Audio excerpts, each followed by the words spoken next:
بقول له ايه يا حريم البلد، احنا لازم نجمع بعضينا ونروح عند البت اللي اسمها فطومة دي ونرنها علقة ما خدهاش حمار في مطلع عشان تبطل مياصة بقى. البت دي جننت الرجالة، كل ما راجل يعدي من تحت شباكها ويشوفها وهي واقفة بتغني وتترقص في الشباك يغرم بيها، وقال ايه يقول لمرته انه عايز يتجوزها. عنديكي حق يا خيتي، البت فطومة دي لازم تاخد علقة وبالشباشب كمان، لأنها قادرة ومحدش قادر عليها، وكل ما راجل يروح يكلمها ويقول لها تهمل البلد وتمشي يرجع من عنديها صايب وسهم العشق والهوى ويقول عايزة أتجوز فطومة. والله ماني عارفة ولا خابرة الرجالة عاجبهم فيها إيه. وعليك يا خيتي بقى ما انتيش عارفة الرجالة عجبهم ايه في فطومة؟ هو فيه في البلد كلاتها حرمة زي فطومة؟ والله ماني عارفة أصلها ولا فصلها ولا جت منين، كيف ما تكون جنية وحلت على بلدنا وحل معاها العشق والهوى اللي ما كناش بنسمع عنيه إلا في الأفلام. وبالليل بعد العشاء بعد ما البلد كلها بتنام في بلكونة فطومة واللي تحت منها عمود الكهرباء ويمكن الوحيد اللي موجود في البلد. أصل حكايتنا من زمان قوي، كانت واقفة في الشباك شعرها الأسود نازل على ظهرها، لابسة فستان أبيض زي ما تكون عروسة أو ملاك نازل من السماء، وبتغني وترقص في الشباك. وتحت شباكها ما كانش واقف لوحده، لا، كان نص رجالة البلد واقفين بيشوفوا فطومة وبيسمعوا غناويها، مستنيين نظرة ولا ابتسامة ولا حتى تطلب طلب من واحد فيهم. رجالة البلد كلهم كانوا مغرمين بيها، وبس اللي يفوز بنظرة منها كأنه حاز الدنيا وما فيها. وفي يوم راحت واحدة ست لشيخ الجامع وقالت له يا شيخ الجامع، أنا جايالك عشان تنجدني أني وحريم البلد كلاتها. البت اللي اسمها فطومة طول الليل تترقص في شباكها، جوزي يا مولانا عايز يتجوزها عليا. وقال ايه البت كمان ما هياش عايزة تتجوز ولا تتسطر، وقالت ماليش في الجواز وخيالي لسه ما جاش. رحت احكي لواحدة جارتي لقيتها بتبكي بالدموع، لا ده بتبكي بدل الدموع دم، وبتقول كمان ان جوزها عاشق فطومة، شوف لنا حل يا مولانا. خلاص يا بنتي انا هروح لفطومة ولازم اخليها تسيب البلد، وبإذن الله هتطلع شمس بكرة على بلدنا من غير فطومة. قعدوا حريم البلد كلها قدام بيت فطومة يستنوا إنها تنزل بشنطتها، لكن شيخ الجامع بعد ما راح واتكلم معاها نزل وهو في دنيا تانية مش حاسس بنفسه. روح البيت واتغطى ونام، مراته بتنادي عليه وتحاول تكلمه لكنه ما بردش. وتاني يوم طلب من مراته تسمح له إنه يتجوز فطومة. حتى شيخ الجامع صابه سهم الهوى من عيون فطومة، بقت سيرتها على كل لسان ومحدش عارف إن كانت إنسية ولا جنية. كل الرجالة تحب فطومة وتتمنى الوصال، وفطومة رافضة الستر وتقول لسه خيالي مجاش. مرت الأيام والشهور والسنين، وفي يوم طار الخبر ووصل لهارون لما راحت له واحدة ست بتبكي بالدموع والدم وقالت له على حكاية فطومة. هارون كان عابد وزاهد وقاعد في جبل بعيد عن كل الناس. الست قالت يا سيدي هارون، أنا جيت لك من آخر الدنيا وعارفة إنك ملكش في العشق ولا في الهوى ولا بتطيق صنف الحريم، أنت الوحيد اللي هتخلصنا من فطومة. فطومة عملت فتنة في البلد، قلبت الرجال علينا، وكل راجل يقول هتجوز فطومة، لا بتتجوز ولا بتحل عنينا ولا بتقعد في دارها وتقفل بابها عليها. طول الليل يا سيدي هارون واقفة في الشباك تغني وتتمايل كأنها القمر والكل قاعد يتفرج عليها. هارون بص للست وقال: خلاص يا ست، خدي نفسك وارجعي بيتك. سمعت عنيها، وصلتني أخبارها، واللي زي دي ما تجيش بالزوج. اللي زي دي محدش يطلب منيها تهمل البلد وتمشي. فطومة لازم تموت وتندفن قبل طلوع الشمس. روح يا ست وطمني حريم البلد إن فتنة فطومة هتنتهي الليلة وعلى إيد هارون. هارون كان راجل قاسي قوي، ما يعرفش الحب ولا الرحمة. كان كل اللي بيعمله إنه قاعد في الجبل يصوم ويصلي ويحفظ القرآن. كان راجل قاسي، واللي له مظلمة يروح له وما يرجعش إلا وهو مجبور الخاطر. وبالليل بعد العشاء لبس هارون طوب القوة والعز والجبروت، ومد إيده وأخد الخنجر بتاعه وحطه في هدومه، وقرر إن الليلة هتكون آخر ليلة لفطومة على وش الأرض. وصل عند بيتها وشاف الرجالة واقفين طوابير.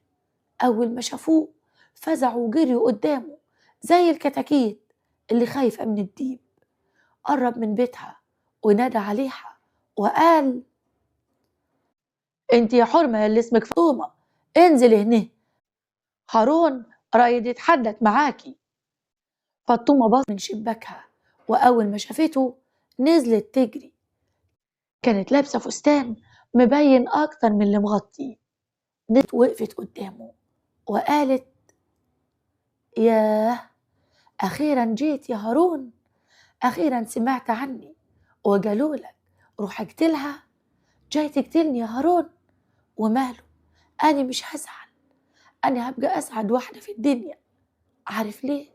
كان نفسي أشوفك من زمان، كان نفسي أملى عيوني منك. أنا عشقتك يا هارون من قبل حتى ما أشوفك ولا أشوف ملامحك. عشقتك من كلام الناس، عشقتك لما قالوا إنك الهيبة والفخر والقوة والجبروت، وأنا أقول لهم مستنية خيالي، وأنا في ضميري أنت يا هارون.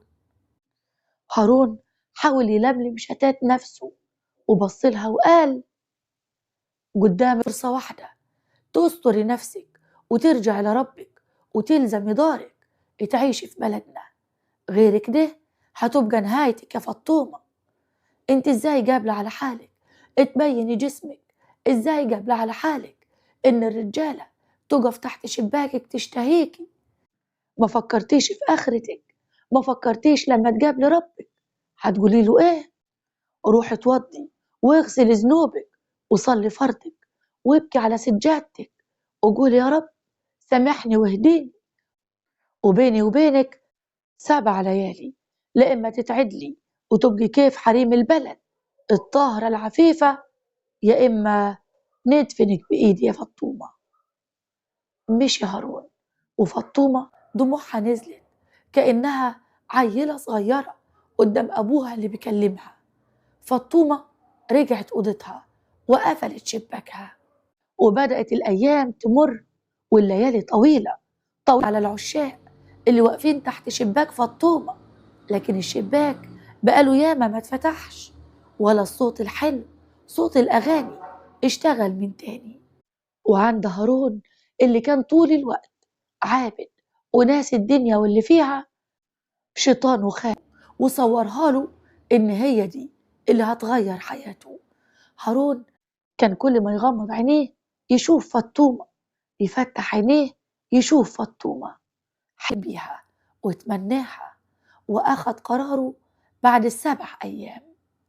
وبعد ما عدوا ال7 أيام راح هارون، لكن المرة دي ما معهوش خنجر، المرة دي معاه حب كبير قوي وقلب مستحيل كان يلين زي الحديد. من نظرة وكلمة من فطومة قلبه ما بقاش ملكه ولا له أي سلطان عليه. هارون لف حوالين البيت، البيت متقفل وضلمة والشباك مقفول، لدرجة إن أهل البلد فكروها غارت ومشيت وكل واحد على حاله. الزوجة الغيرانة مبسوطة وسعيدة، والزوج العاشق حزين وزعلان وحاسس إن الدنيا فضيت من بعد شباك فطومة ما اتقفل. هارون فتح باب الحديقة ودخل وفضل ينادي، محدش رد عليه. ومن بعيد شاف الشباك كأنه فيه بصيص نور. قرب وشاف الشموع مالية الأوضة. مد إيده وفتح الشباك، شافها واقفة ومتغطية من شعر راسها لصوابع رجليها، وشاف ست ساجدة على سجادة الصلاة. هارون ما صدقش نفسه وقال أكيد مش هي. استنى لحد لما سلمت ومسكت مصحفها وبصت على الشباك اللي اتفتح. ابتسمت وقالت: سيدي هارون، يا مرحب يا سيدي، نورت الدنيا ونورت حياتي. عارف يا سيدي، أنا لسه خاتمة القرآن الليلة في ال7 أيام. ختمت المصحف اللي عمري ما مسكته. بقيت يا سيدي بصلي السنة والفرض، بقيت بصوم اثنين وخميس. وكل ده يا سيدي هارون بسببك انت، بسبب كلمة قلتها لي لما قابل ربنا. هقول له ايه؟ ربنا يجازيك عني كل خير. مش قادرة اقول لك اتفضل لاني لحالي يا سيدي، بس لو تحب هانزل اقعد معاك سنين تقول اللي انت نفسك فيه. شباكي ما اتفتحش يا سيدي بقاله اسبوع. أنا خلاص زهدت الدنيا واللي فيها. القرب من ربنا بنور القلب وهدي البال، وأنا عمري في حياتي ما عشت الراحة دي إلا في ال7 ليالي دول يا سيدي. هارون ما كانش سمع أي حاجة من اللي بتقولها، وقرب منها وقال: أنا عشقتك يا فطومة، أنا جاي طلب الوصال. سيبك من كل اللي بتقوليه ده، افتحي بابك يا فطومة، هارون جه، افتحي بابك. لا يا سيدي هارون، أنا خلاص اتغيرت على إيدك. كيف بعد ما عرفتني حقيقة الدنيا وإنها ما تستاهلش اللي بعمله فيها؟ كيف بعد ما خليتني أقرب من ربنا جاي تقول لي افتحي ظهرك؟ لا يا سيدي هارون، لا. أنا ربنا تاب علي وبدأت صفحة جديدة مع ربنا، جاي تقول لك ده؟ امشي يا سيدي هارون، امشي. فطومة اللي كانت بتقف تترقص في الشباك وتغني وتجنن الرجالة ماتت، واتولدت فطومة جديدة مستنية فرج ربنا ورزقه الحلال ليها، مستنية لما تموت تقابل ربها بالكفن الأبيض كأنها مولودة جديد وصفحتها كلها بيضة. امشي يا سيدي هارون، امشي. رجع هارون وشه في الأرض. للأسف كان مغرور بنفسه، كان مغرور بنفسه وفاكر إنه يقدر يقاوم فطومة أو يقاوم الشيطان. الفكرة مش في فطومة، الفكرة في الشيطان اللي دايما يغرك ويقول لك إن إيمانك قوي، لكنه بيضحك عليك يخليك بس تاخد أول خطوة وبعد كده هو بيقوم بشغله.